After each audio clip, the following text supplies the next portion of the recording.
All right, howdy everybody. Welcome to the New Media Minnesota first ever Fireside Artist of the Month chat. Here with John Bumstead and our beautiful John Bumstead themed WebXR gallery here on the virtual web.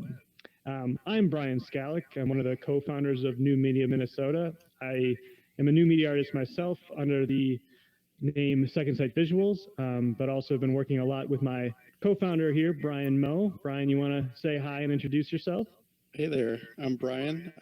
Moved to Minneapolis a couple of years ago from Santa Fe, New Mexico, and worked in museums and new media organizations in Santa Fe.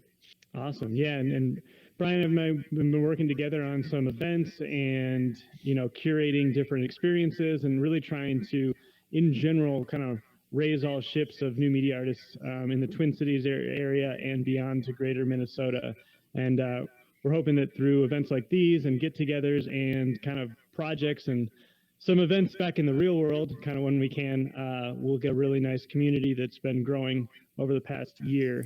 And then, of course, the man of the hour, the humble man of the hour, Mr. John Bumstead. John, thanks again so much for working with us to help put on this beautiful event and building this video that we're going to watch today that really tells about your story, your artist journey, and then a lot of kind of how your work's evolved. So we've previewed the video and we're really excited to have you guys all watch it. But John, you want to give us a quick introduction and then really kick off the video? Sure. First off, thank you guys for everything. It's really an honor. Yeah, so I have a laptop repair company, and I make art out of broken computers. They have, over the years, I found broken screens and graphic processor defects that looked really interesting, and I found that I can use them as filters to affect my photography. So that's kind of the basis of what I do. And this video is kind of, I don't know, the story of my life up till now. And I've told that story in videos before, but this one is very much sort of repair oriented. And it explores the concept of, like, what does it mean for something to be working? What does it mean for something to be broken? If a computer has a smashed screen, but that might be considered broken, but if you can use that as a tool to produce art, then you could say that machine is therefore working in that new function. So it explores the idea that the concepts of broken or working are sort of relative to what the purpose is, and sometimes you can shift the purpose to something else, and then something broken is working in that new function. So that's kind of the basic idea. All right. Well, yeah, it's an excellent video. So everybody, enjoy. Hello, my name is John, and I repair broken computers by turning them into art. I've been in business for 13 years, and I repair and refurbish thousands of laptops a year, which makes me lucky enough to find the really unusual ones that have visually interesting defects. I use the defects and broken screens as filters, basically, to affect my photography. I generally apply many layers of different defects to any given photo before I consider it a finished work. I've built several installations, and I've been in a bunch of shows over the last 5 years, even several internationally, which has been unbelievable and a lot of fun. I'm lucky that what I do resonates with both the repair and the art communities, and it's been great to get feedback from two different populations of people and see them sort of cross over to each other through my work. But I haven't always been an artist. It still feels weird, actually, to think of myself as an artist. I was in the corporate world for 14 years, which in retrospect was about 13 years too long. I knew the corporate universe wasn't exactly right for me, but my education didn't really prepare me for the real world, and I was a janitor in college, so I felt lucky just to get an entry-level job of any type. Plus, the money was better than I ever thought I'd make, so it seemed, good enough for now. But time passes, and the corporate existence has a way of getting comfortable and almost sedating you. It drains your energy, and it keeps you too weak to do anything else. So even though you kinda sorta hate your life, between the free donuts in the kitchen and having the leisure to browse the internet 5 hours a day, it's easy to get stuck in that world. And then, of course, you blink and a decade's gone. I was good with computers, so I worked my way into IT, and I eventually became a manager and then a director at several companies that I didn't care about, like mortgage companies, insurance companies, financial companies. I was a clone. I was a cookie-cutter corporate employee in a matrix of cookie-cutter cubes and offices, but I had no real vision for myself, so like I said, it just kept being good enough for now. The problem was, though, as the years passed, that feeling of it not being exactly right grew, and eventually 95% of my brain was filled with anxiety, and I was having to make things work with the 5% I had left, which was insanely stressful. I remember hiding in the toilet stall with my head between my hands, just trying to concentrate and order my thoughts. I knew I was in danger of crashing and burning. I knew something was broken, that I wasn't fitting the mold anymore, and that something was going to change whether I wanted it to or not. So in the rush to find an escape plan, I realized that as a hobby I'd always been into buying and selling stuff, and I knew I could make money flipping computers.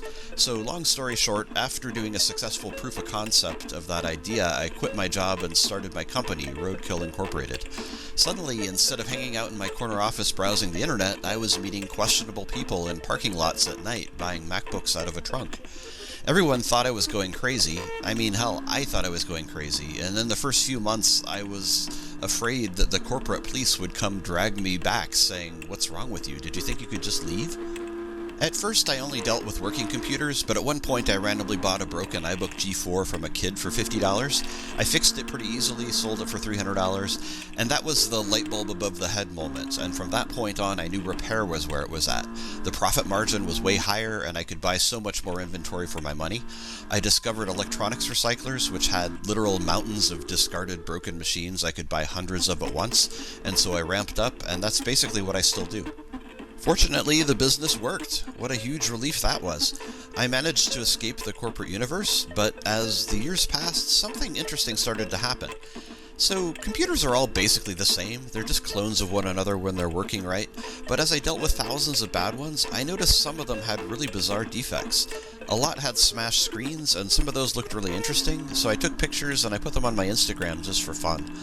Others had graphics processor defects, which is to say, for whatever reason the GPU inside a lot of laptops eventually malfunctions.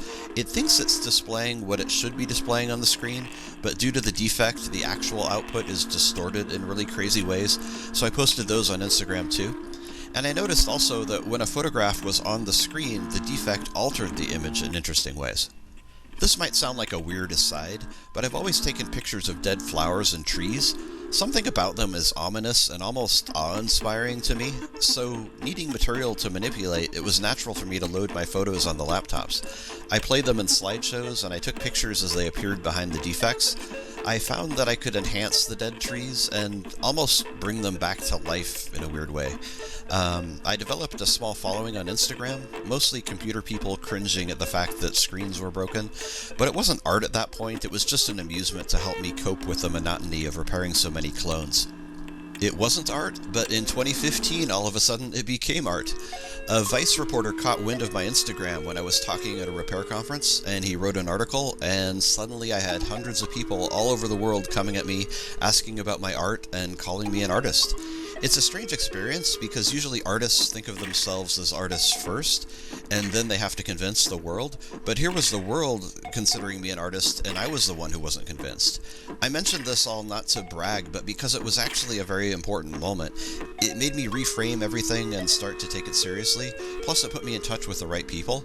Without that article, I'm not sure I ever would have oriented myself correctly, or at least it would have taken a lot longer. So I figured, hey, why not? I'll be an artist. If the world wants this to happen, let's go for it. I felt a little weird, a little hypocritical somehow, but I went with it.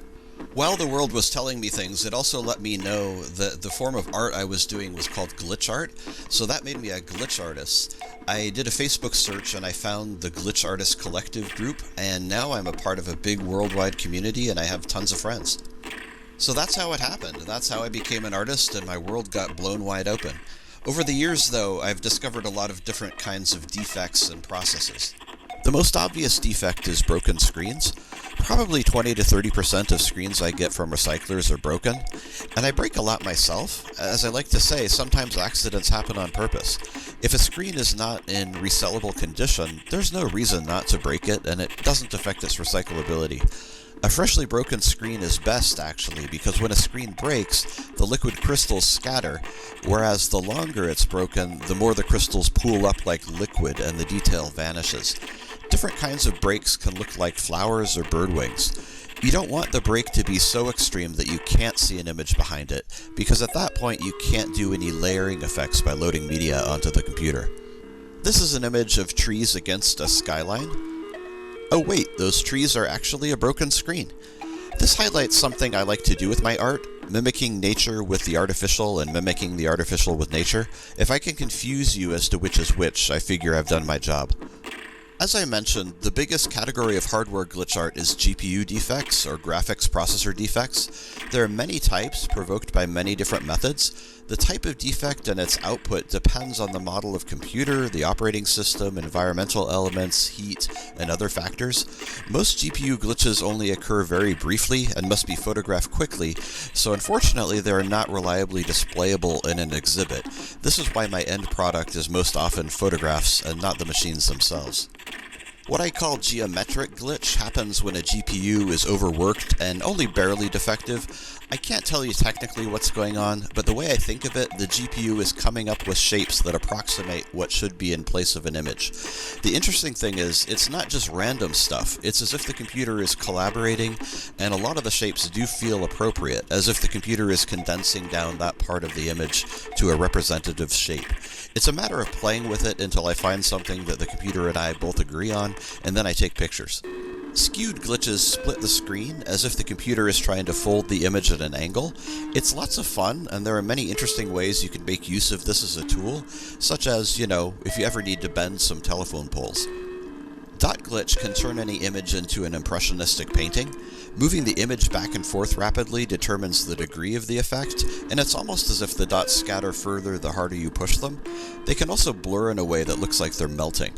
Blocky glitch creates an approximation of the image similar to geometric glitch, but in small squares like graph paper. This one happens when the laptop is really hot, so often blocky glitch will crash the computer after a few minutes, and then you have to reboot and try again, so it could be a frustrating and monotonous process. Like I said, heat is a really big factor. On the cooler side of the spectrum, perhaps when the defective laptop has just been turned on, you get geometric, then as it heats up you get skewed, then dots and blocky. This is on average, of course. Glitches don't follow rules. Some defective laptops are capable of one or all of these glitches, but the vast majority don't glitch at all. Text glitch is one of the most fun. Again, I can't tell you technically what's happening, but I think it has something to do with the interaction of PostScript type fonts and a very particular defective processor. It doesn't seem to be affected by heat. So those are defects I've found related to bad GPUs, but there are other ways to achieve glitchiness, such as cutting a few of the small wires in a video cable. If you cut the right ones, you can eliminate or enhance certain colors, and cut the wrong ones and the screen goes black and then you need to start over with a different screen. One bonus here is that these effects are stable, so the laptops can potentially be displayed. As I mentioned before, when you break a screen, it releases liquid crystals from their affixed positions in the screen matrix. You can also open up a screen and literally finger paint. I sure hope the crystals aren't poisonous, because that will be a problem. Liquid crystals are pretty remarkable, and once they're freed up to move around, they can be convinced to produce some pretty incredible images. LCD screens have polarized elements. I'm not technical enough to explain what that means. I've tried to understand it and it's really boring to read about, but basically LCD screens have a polarized layer on the front, and the screen's image looks the way it does because it's glued on the screen at a very specific angle. But when you peel that off and perhaps break the screen to release the crystals and look at the screen through polarized materials such as cellophane, you see the full range of color shifting as you look through a polarizer while you turn it. The more polarized elements you add, the more colors you see, because every element is positioned at a different angle on the color spectrum. Again, it's easier to understand by seeing than explaining. I've repurposed many defective MacBooks, iMacs, and televisions into art installations showcasing interactive polarized art. You hold the polarizers and turn them, or look through mounted polarizers to get the different effects. The defective machines become art themselves, but they're also art production machines, because outside of the shows, I load my photography on them and take more pictures. There's a lot of that in the world of glitch art, creating the machine that creates the art. Artists writing software to corrupt picture files and videos and so on. The creation of the tool is clearly an art of its own. Most recently, I've experimented with augmented reality as a new and different method of layering my material. In a virtual world, you can position objects in front of others in ways simply not physically possible in reality, which is very exciting. AR also can give the user complete freedom to control and explore the art, so that within the experience, they themselves function as the artist. Speaking of layering, here's a really basic rundown of my layering process. Just don't tell anyone because it's a secret. Just kidding, just kidding. So basically, I have more than 100 uniquely defective laptops that I've collected over a decade. As I've mentioned, these act as filters that affect the photography. I bring up my photo library on any given machine, I provoke the glitch, take photos, often just on my iPhone, and then the photos go up to the cloud, then they replicate back down to my photo library on all the laptops. Then, depending on which filter I want to use, I pick up a different laptop, open the photo from the library, apply another layer, another layer, another layer. You get the idea. So that's a glimpse of my particular form of glitch art. How it works is, I'll be repairing computers all day, going through piles of laptops, and I'll find an interesting screen or a good GPU defect, and suddenly I'm in art mode. So the art and the business have a sort of symbiotic relationship. The business constantly produces new art material, and without the art, I'd probably be bored out of my mind fixing clones. What's unfortunate about repair and refurbishing is that in turning the broken thing back into a clone, you're really only extending its life for a year or two. Most everything I process is stuff that corporations and schools have discarded and left for dead. When a device ceases to be a good clone, when it has a smashed screen or it just doesn't run the latest Photoshop, it's believed to have no value and it gets thrown out. We're so wasteful that we trash millions of computers a year in this country, and our trash is worth billions. And ideally, there should be thousands of businesses like mine converting the trash back to usable material and selling it back to consumers. It is useful to extend the life of our devices. Reuse is infinitely greener than recycling, which is the breaking down of computers into component material like metal and plastic. And I'm glad I have such a green job, so to speak, salvaging trash and putting it back into the world. It's something I can actually care about and feel good about, unlike insurance or mortgages. But seeing the repaired clones break yet again and get scrapped all the same a year or two later became frustrating. I felt like my work was ultimately going down the toilet, and so I always thought, wouldn't it be nice if my work, the thing I put all my time into, could somehow last forever? I was inspired by a friend who refurbished old Crown stoves that he found discarded in alleys. The only modern equivalents are in kitchen stores, and they cost like $10,000. He fixed them up and sold them, and they got used daily for decades, and they were works of art that looked like beautiful old cars from the 50s. I really hoped that my repair and refurbishing could one day turn into something that could live forever like that, and I think finally somewhere in the art I may have found what I was hoping for. Really, it's all about changing the purpose of the thing in question. What if the function of the thing switches to something timeless, or to a function entirely different from what was intended? What if, instead of being a traditional computer, it's now art, or an art production machine? Then it's new again, and it might live another 100 years. And that's what I want. I want the computers that manage to be something other than a clone. If they're lucky, those ones can end up being perfectly unique. Obsolescence, I think, is not an attribute inherent in the device itself, but rather it's just an idea that we've gotten stuck in our heads. It's a failure of vision, a lack of creativity. Change the vision, change the purpose, and suddenly the thing is new again, and maybe it can live on. People rave about their new M1 MacBooks just as they throw away $3,000 laptops they bought a few years ago. But in 10, 20, 200 years looking back, which one will have more value? Who knows? The machines of 15 years ago that we're scrapping today may end up more historically significant. As it is, the computers of the 80s are turning out to have cultural value because of their unique aesthetics and the sounds they make. There were computers before machines lost their identity and became so true to life that they were made invisible. I'd bet money that 100 years from now, a Commodore 64 will have more value than a dozen M1 MacBooks.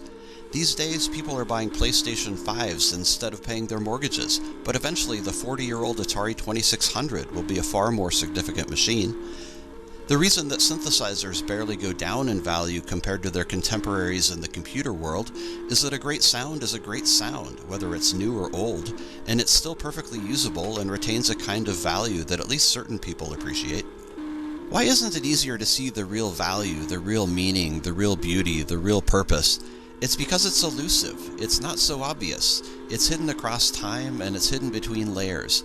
The screen cracks and it initiates layer upon layer of change, revealing new realities to those who bother to pay attention. I was a clone, but something in me broke and I became something else. I buy thousands of computers, and the ones that can't go back into the matrix, I turn them into something else. My name is John, and I repair broken computers by turning them into art. It took a while to figure that out. Thanks for watching.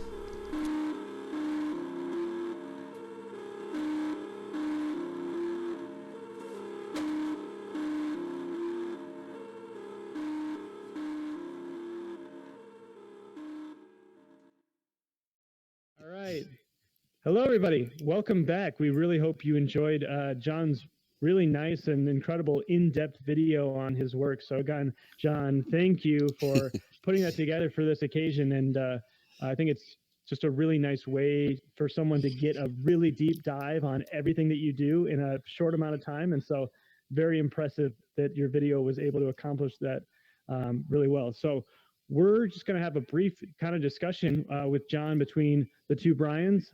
And Between Two Brians, why is that not our name of this program? Well, for next time, come back to Between Two Brians. And then just another note too, we will make this link available for anybody who wants to come and check out John's work as well. So we'll show you some footage of what this space looks like too, so you can come see it for yourself. But now I'd love to kick it over to Brian Moe to start our discussion. Hey, John. Thank you. That was a great video. Oh, thank you. Just a question to start off our Q&A. What kind of experience did you have with art before you considered yourself an artist?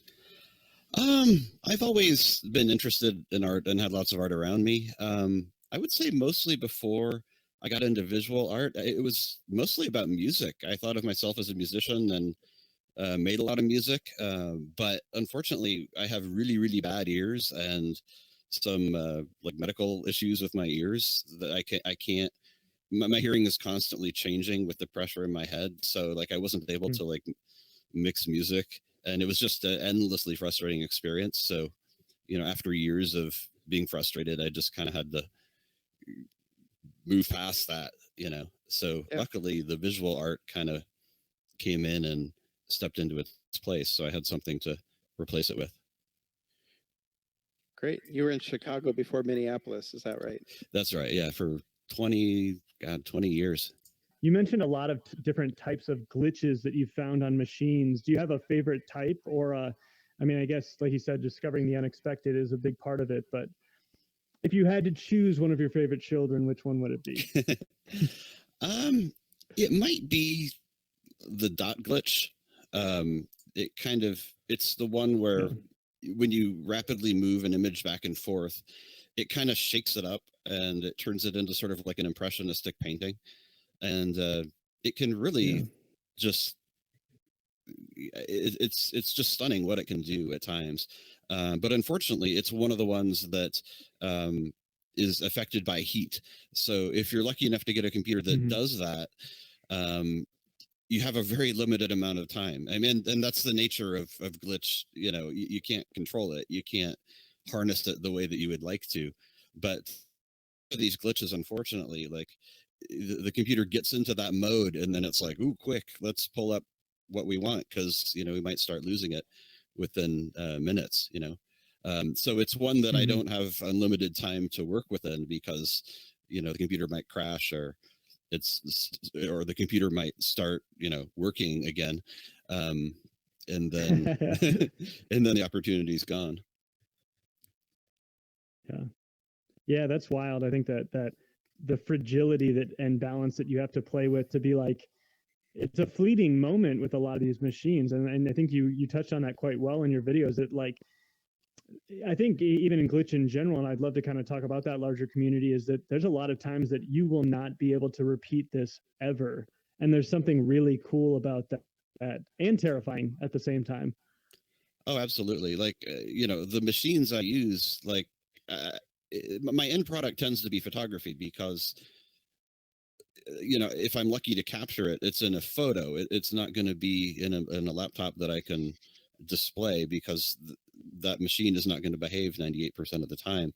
So a lot of the time when I when I have machines on display, I'm actually playing a video of the time that a machine did that glitch. So I'll have a working machine playing a video of a similar machine doing the glitch, because it's hard to capture. You just can't harness the chaos, and like I said, in the way that you would like to.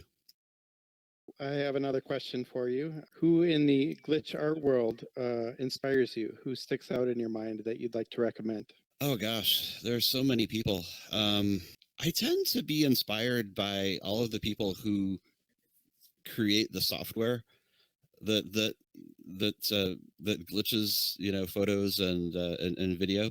I love this idea of, like, creating the machine that creates the art, sort of iterative stuff. And I tried to do that myself too, with creating machines that you can just feed them video and pictures, and then they just sort of churn away at it, and out of the corner of your eye you'll look and see that something's going on. But yeah, I find it fascinating that people are writing code, they're writing applications that are really kind of intelligently creating art in different ways. There's a guy named Casper Revel in France who created a program called Tomato, which is a you can hand it a video, hand it a picture, that kind of thing, and it will manipulate it in all kinds of crazy ways. So but there's a lot of that going on, and I really find it fascinating, the idea that it's a whole art in itself, creating, like I said, the machine or the code or the program that in turn creates art. Yeah, agreed. Well, and probably a good segue or call out even on this discussion is, I mean, shout out Glitch Artist Collective. I know you've shared a lot of work there, and that's been a really cool place to both share work and be seeing what a lot of other people are doing.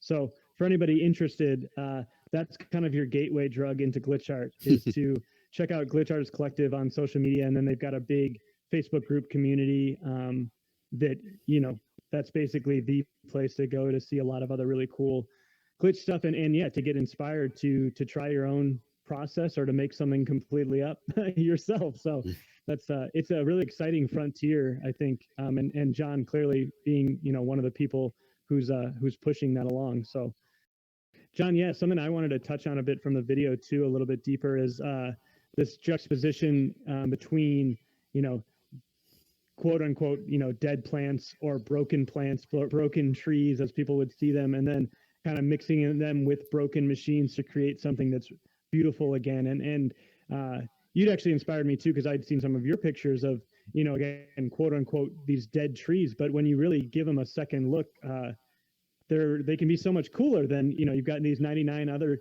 alive trees, but here's the one that really sticks out and that has kind of this weird vibe to it. So that was something that I thought was really cool in your video, and I just was wondering if you wanted to talk a little bit more about that theme, about, and even crossing into that machine and that repair world, like what is quote unquote broken, right?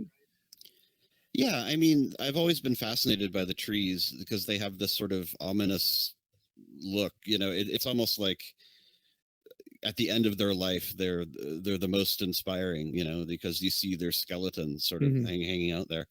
But yeah, I mean, it's again, back to what I was saying, like, people think, okay, it's dead, it's ready to be discarded, but to me, it's like that's what it was meant to be. It's alive and it's working in that form. And there are a lot of different ways you can think of this kind of concept. Like if a musical instrument will have a reed that is technically a piece of a dead plant, but it's what quivers and makes the sound, So if you think of hearing instruments play, you're hearing the sound of a dead plant, So I do like that concept, that these these things that are dead are back alive again. And the dead trees too they're kind of a glitch, because I have several places where I go to see dead trees, and I'll see the same trees over and over again, different times of the year. daytime versus nighttime, things like that, just to get different shots. And I tend to sort of zoom into these trees as time goes on. And there's always, it never fails, because once a dead tree, once a tree is dead, it's rotting, and so it's only a matter of time before it's gone. And there comes a day when I go out to look at a tree and it's on the ground. So it in a way, again, it's a glitch, because it's you never know in that moment. Just like the GPU defect that goes back to working again. You never know when that moment is going to be, that it's you don't have it anymore. Where in the Twin Cities do you go to find inspiration? Twin Cities has really good like telephone poles and power lines. I love glitching like power lines so that they bend at strange angles. Specifically, like in that area that you can walk over the Mississippi, there's some really, really good like power lines and structures. So probably not the answer you're looking for, but awesome. Well, yeah, John, I mean, you've kind of, as your video showed, your career has changed. That's led to this exploration in art. What do you kind of see the future holding for you, both in the repair side of things, kind of the future of your fight for the right to repair, and kind of that that realm of things, and then as far as the art world goes, what kind of would be the next steps for you as an artist? Well, my goal professionally is to, I'm a small refurbisher. I buy from recyclers that have millions of machines that get scrapped. And, if they're recyclers are able to find people who can take those machines and repair them, then those machines can, be repurposed and put back into the world.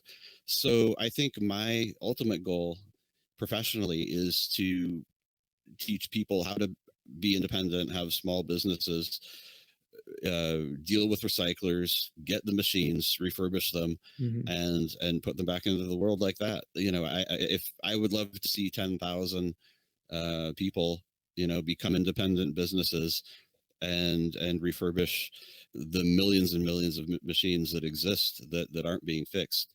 So that's my goal professionally. Creatively, it's hard to say. I don't necessarily know. I feel like I'm on a trajectory that's working, and it's just kind of a matter of being open, just sort of, as I like to say, like, if you're walking in the fog, like, you can only see 20 feet in front of you, but the important thing is to keep walking, because if you walk 20 feet, then you see another 20 feet, so it's a matter of just keeping moving, staying creative and open, and then the opportunities come, the innovation comes, everything sort of just happens naturally if you're in the right mindset and you're just doing it every day, and staying open to things just seems to make the magic happen. So I have no specific goal other than to just do what I've been doing, and the opportunities make themselves apparent. Yeah, that's awesome. I love that analogy about the fog. I mean, you can apply that to any goal, career, business that you're working on. I think that's great. That's really something I haven't heard that before, and I think that really resonates with not only myself, but I think hopefully a lot of our viewers and other artists as well. So thank you for that. That was great. All right. Well, thanks again, John, for joining the two Brians here in New Media, Minnesota. We really appreciate your work and having this discussion around it. I think it's super inspiring and can hopefully kind of lead to the next generation of people who want to take that step into doing something creative with the things around them, right? Making our own rules. So thank you again for your time today and for this great video. Really appreciate it. I'm VR clapping now is what I'm going to try to do. There we go. Thanks everybody for tuning in. I'm Brian, and here with the other Brian from New Media, Minnesota. We'd love to have you guys follow us on social media and kind of hang out and reach out if you have any questions or want to get started or connected to the New Media ecosystem here, both in the Twin Cities and beyond. Until next time, I'm going to do my Urbana wave. Bye.